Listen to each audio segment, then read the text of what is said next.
Hey everyone, Eric Watson here, freelance runner, player of games, writer of words, recorder of videos, and tabletop role-playing aficionado. Welcome to another DM's Guild review, my written and video view series where I take a look at the adventures and supplemental material at the Dungeon Masters Guild website. For this video, I'll be reviewing the mini-adventure Dragon Wing, designed by Cart Horse, aka Stuart, Traynor, Benjamin, Randell, and Thomas Odams for Dungeons & Dragons 5th edition. A review copy has been provided for the purposes of this review. If you enjoy my videos, consider using my affiliate links for your DM's Guild shopping and supporting me via patreon.com/RogueWatson. Shouts to my platinum patrons, Joe, Will, Tiny Dancer, Nick R, Andy, Chris, Manuel, Basil, Nixie, and Travis. And gold patrons, RPG Papercrafts, Charming Grenade, Pretty Boy Numa, Marcos de Vicente, Gilberto, Shane, K, Cert 2B, Adam, Dead Lizard Lounge, Sam, Ross, Limpy Buzz, Drum, and Fatboy619. Thank you all very much for your support. So Dragon Wing is a rather unique one-shot mini-adventure to where I would describe it as a lair or an encounter. And the difference between a lair/encounter, I'm trying to figure out what the correct terminology is, and an adventure usually has multiple stages. So usually you have to go somewhere to get the quest, you maybe talk to some townsfolk, you then go on the dungeon. There's a whole structure to these things. A lair encounter is pretty much all self-contained within a single, typically dungeon area. It usually has a map, and whatever story things, whatever needs to happen is all localized in that one area. So that's the difference, and that's what this is. It's about 10 pages long. However, and it's designed for level 10, which is pretty cool because you usually don't get these one-shots typically that are designed for lower levels. This one has a really exciting premise that I dig quite a bit, which is the one-shot is your party is on a flying fortress called a sky castle, and you need to go attack a rival flying fortress, or sky castle, I guess. That's a really neat premise for a one-shot, and the layer is literally a flying fortress, and it's done in kind of a Dyson logo style map, and you get multiple options for assaulting the sky castle. You can either go in stealthily, which involves and by the way, you're all getting on the back of like dragons and going in, like it's all very it's a cool setup, but there are no adventure hooks for including this adventure in an ongoing campaign in any way. It literally just says, okay, your players are already captains of this fortress, and your task is to do this. There's no like overarching story or no way of doing that. And the weird thing is, it feels like it could have actually fit into, especially Storm King's Thunder, quite a bit, because it even has a puzzle with giant runes. And it mentions the fact that giants usually control these castles, and the fact that this one has been taken over by some evil cult, which you could flavor it multiple ways. But it seems like there'd be ways you could flavor this adventure to include it in either like a Storm Kings or Prince of the Apocalypse or something, or just give me good adventure hooks for including it, with whatever ongoing campaign somebody might already have, because doing a one-shot for 10th level is kind of strange. It's not unheard of, but to just instantly give out 10th level player character sheets and then told to do this adventure, which I think is a cool adventure, is a interesting. I wouldn't think that would be the first way people would run this adventure. I think they'd be looking for, I just want to include, my players being able to go fight a flying fortress at some point would be a really neat thing, and I agree. It's a bummer that this doesn't include any good hooks or ways to make that happen. But assuming you already figured all that out, the actual adventure, I think, is rock solid, and we get 3 different methods for allowing players to assault this flying fortress. Really, there's 2, because 2 of them are pretty similar. You can either go in stealthily, or you can go in hot, essentially. I love that the Solid Snake is a reference, Leroy Jenkins is a reference, I believe there's a Witcher reference in here. It's all very well written. There's a lot of tongue-in-cheek moments, a lot of fun nerd references that I am enjoying quite a bit. The Stealthy Approach, you get on the backs of the dragons and you go down underneath, and there's a whole separate little section of the map that you get to go on. And what's interesting is you bypass a lot of the fights, and you bypass an entire basically outer end of the fortress, but then you have to survive a bunch of traps and trials, and then eventually you sync up with the rest of the path. The other 2 paths, the direct assault, you end up landing on the top of the fortress and have to fight your way inside. But there are technically 2 slightly different ways of doing the direct assault. One of them, you can basically wait and attack with reinforcements, which involve more of these aerial combat trials you have to get through, but then the fighting will be easier, and then vice versa if you just try to do the Leroy Jenkins approach where you just rush forward, rush through everything, get through the aerial combat section really quickly, and then have to fight more on the ground. There's a really nice aerial combat table, which involves a bunch of... Basically, instead of worrying about random encounters in the air, which is always going to be really tricky and pretty complicated, instead it's a series of... It's a D10 table, and it's a bunch of different events that can happen, which is like, dragon breath coming at you, or a tail attack, or a ballista shot coming at you, which is, I think, a good way of conveying this chaotic battlefield without literally just doing... roll initiative and let's just do another combat encounter, which can slow things down. So I think that's done very, very well. And I love the idea that those paths are split up. This is the actual map. Now, if you've seen my videos, you know I'm personally not a fan of the Dyson Logos style map. This is actually not literally done by Dyson Logos, but it's very much that style of black and white, kind of bare bones, not a lot of detail on there, although we do get some rubble and stuff here. It's a well-designed dungeon, and I like that we obviously got a visualization, but I'm never going to be a big fan of this particular style of map. This upper area is where you land. See, there's a bunch of combat encounters up here and some shrines. Eventually, you want to make your way into this lower part, and this is where you can see it splits off. Hopefully, you can see my mount. Yeah, I think so.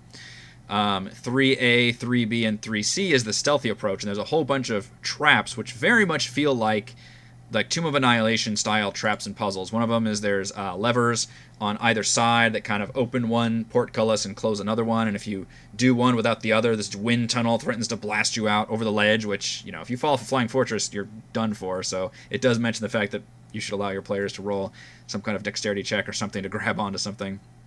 There's like an anti-gravity sphere that can mess you up if you get anywhere near it. It syncs up here at 3D, which is where the assault path and the stealthy path lines up, which is good. There's a little mind section where you have to talk directly to the it's like the PA system for the entire fortress and basically tell it where you want to go. And what's interesting is it splits off here into two different directions. One of them leads to the final boss fight, which you could do before this section, which is fine because your goal is to take out the mystical MacGuffin, the control panel that keeps this entire flying fortress afloat. So the reason you still need to clear out this right side is because that's what includes your escape route. So whenever you get dropped off, the dragons actually go and leave you and continue with the fight. So you don't have an escape route. So the escape route you need to take is basically in this hangar, which I think is a good way of making it so you can create a non-linear path through the dungeon, but still basically requiring your characters to at least do most of the dungeon because they'll need that method to escape. Although at 10th level, your players may have other methods. They may have some magic items or may have some spells that they can use to have, you can just cast Mass Feather for their fall, whatever you need to do. There's a really, really fun... first of all, there's a good puzzle in here, and I like the way this puzzle is done, where you have to match up these giant runes, which again is why I think it would fit well with Storm King's Thunder, because only if you know... if you have somebody that can speak giant, or maybe they've, a warlock with the Eyes of the Runekeeper or something, and you can roll a history check to realize that you need to put these runes in order of the ordning, which is a big part of Storm King's Thunder, which is what reminded me, man, this would have been a good one for Storm King's Thunder, which also had a sky castle in that one.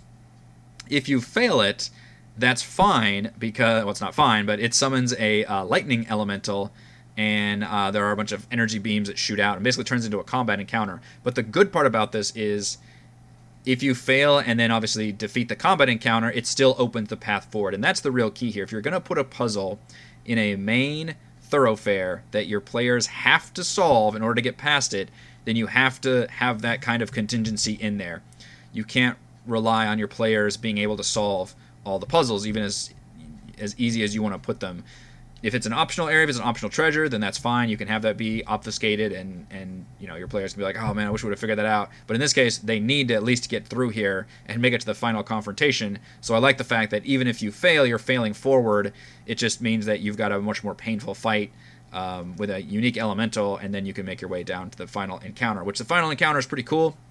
There's these interesting enemies called Draconic Brutes, which unfortunately, if you notice here, there's not a whole lot of art. Now, this isn't a very long, this is the entirety of it here. So it wasn't like I felt like it was really lacking in art, because we got this little art piece here, and then we got the maps. But we didn't have any monster art, and they actually uses It uses the lightning elemental, a draconic mage, which you can just guess. Okay, that's a mage with certain flavored spells. Most of these things I could assume when I knew what they looked like. The one thing I had no idea what it actually looked like was this red draconic brute that it uses. I don't know if that's something from Tyranny of Dragons or not, but it looked like it. At first I thought, okay, it's a dragon, but I thought no, but it's got a warhammer. So I guess it's maybe it's like a half dragon humanoid. It says it's a large dragonoid. I don't think dragonoid is a thing in D&D. Somebody can correct me, but I was really hoping that we would at least get a picture of this, because I'm not actually able to picture this particular creature, which is a shame, because I think it feels very flavorful with the rest of the whole dragon theme in here, which again, it could go with Tyranny of Dragons, because a dragon cultist taking over a sky castle. It wouldn't take that much more work to say, here's how to incorporate this adventure into existing published adventures or into your campaign. I wish that little bit of effort would have been put into place. But there's a really neat final encounter here where the control panel is protected by a dome. The current mage who actually cast it is outside in the battle. So the idea is you just have to fight enough of these minions, which are those Draconic Brutes and some acolytes. There's a bunch of dudes in here. Once you start defeating them, that summons the final boss, which is the mage, riding an adult red dragon. And the cool thing is, if you look at this map, and it specifically says the adult red dragon can't actually get in here. It can't fit through. So you've got a really cool visualization of this massive, scary beast that 10th level players would be shitting their pants over. Poking its head in, still able to do its fire breath and stuff, which is devastating. But, and here's the key, wouldn't be able to actually go in and do all of its multi-attack and terrifying shenanigans, although it'd be really hard to reach the mage. You'd have to come up with that, because the mage is riding the dragon. The whole goal is just to break the mage's concentration, and then if you do that, that breaks the protective force field around the control panel, and then you could actually be attacking the control panel during the battle. It's a really cool dynamic fight. There's a lot of interesting things going on. I just love the idea of having this dragon, and it has a little flavor text in there in the sidebar of the dragon landing, and you see the mage on there, and it's just sticking its head in and breathes fire, and it's like, oh shit, but it can't quite get in here, and there's still some minions running around. Just a really cool epic climax. I absolutely love it.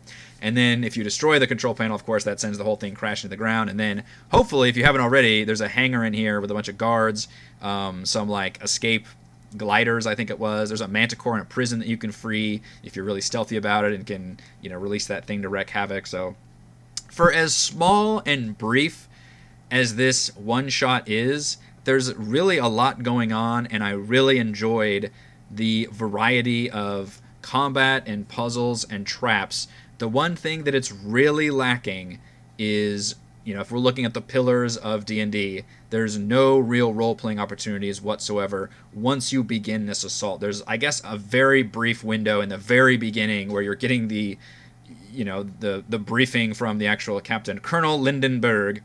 Great. Where it basically just explains, hey, this is your job. You're going to go in there and destroy this control panel, send this flying fortress crashing down. And then technically players could talk to him, but otherwise there's no role-playing opportunities whatsoever. None of these enemies are going to parlay with the players. There's no captives they can talk to. There's no villainous monologue. So it's very much lacking. And it does mention somewhere, maybe that was the description at the beginning, where it was a battle-focused one-shot. So technically that was part of the description, but just know what you're getting into. Very much a combat-oriented one-shot. But if you're okay with that, I think it's very, very well done. I enjoyed the content quite a bit. A lot of really cool, unique enemies. I liked the giant rune puzzle. I like that you get multiple approaches, and that they are presented to the players at the beginning. So instead of worrying about, and that's the difference between, I think, a heist and an assault. The heist, you get a chance to, here's the blueprints, you can make up your own plans, here's all the options. Instead, it's no, we've got this thing coming up, it's coming up on the horizon, we need to attack it, here's your options. And the colonel literally says, do you want to go in basically stealthy, or do you want to go in hard? And then if you go in hard, you can choose to wait for reinforcements and have more of those aerial battles, but hopefully, and take some allies with you, or you can just say, we'll take care of this, we'll go in guns blazing and do it all ourselves. So I think that's a cool approach, and not only is it a cool approach, but the map actually supports both methods as being viable. You can, if you're more crafty and clever, maybe you want to try to do the trap stealth approach, or if you're say, screw it, we're into the combat, let's just go hard and go on the top and land and fight all the dudes from there. So I think it's a neat opportunity. There's a lot of neat stuff going on there. As short as it is, I was actually pretty impressed by Dragon Wing. Let's go over my pros and cons for Dragon Wing. Pros: well-designed dungeon with a variety of combat puzzles and traps. Pro: offers a stealthy, trap-filled approach or more combat-heavy direct assault. As I just mentioned, technically three strategies are available, but there's basically two. You're either going in combat-wise or going in stealth-wise. And then pros: exciting climax with a mage riding an adult red dragon. I think that's an awesome final climactic opportunity with a lot of neat things going on, and I love just the visualization of the mage that you need to take out riding the back of a giant dragon who can't quite get to you, but obviously at 60-foot, cone fire breath is still very much a danger. Cons: the Dyson logo style black and white maps I'm just not a fan of ever. I like the actual dungeon design, but I wish we had nice full color beautiful maps. Cons: no adventure hooks for incorporating the layer into an ongoing campaign. It's weird the way this was designed as just a straight up one-shot, because the fact that you can get a 10th level group as a one-shot together where it's just like, okay, this is your scenario and then that's all we're going to play for these characters, that feels very strange. And it wouldn't have taken that much more to, I think, incorporate this into existing campaigns, or at least provide some kind of adventure hooks. Final con: it lacks role-playing opportunities. There's really no, in terms of balancing those pillars of D&D, there's just nothing there for being able to engage in any kind of like dialogue or meaningful role-playing other than just fighting people, but sometimes we like to fight people. Final verdict: Dragon Wing's Flying Fortress is one of the more interesting and well-designed layer encounters on the DM's Guild. Thank you to everyone for watching this video review. You can see my written review at roguewatson.com. You can support my work at patreon.com/roguewatson. You can follow our own D&D adventures here on my YouTube channel. Thank you.